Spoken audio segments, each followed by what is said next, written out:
Vous voyez cette chose qui ressemble au lambeau froissé d'une robe tape à l'œil? Vous pourriez penser que c'est sans importance, mais vous auriez bien tort. Il y a très longtemps, environ 600 millions d'années, la vie a mis au point quelque chose de nouveau sur la planète Terre.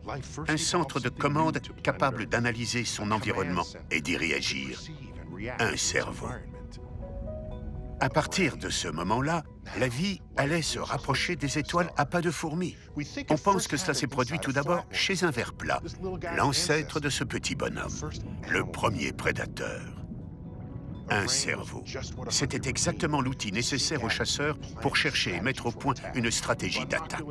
La vision binoculaire lui permettait aussi d'avoir une meilleure perception de la profondeur de champ, de distinguer les objets plus nettement, toutes choses permettant de calculer avec plus d'exactitude la position de la proie.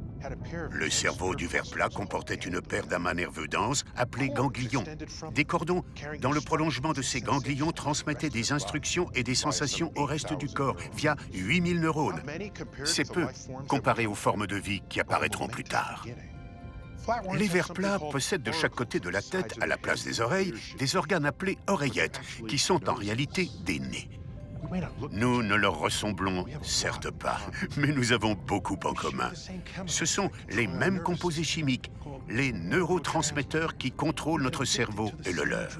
Nous pouvons devenir dépendants des mêmes drogues.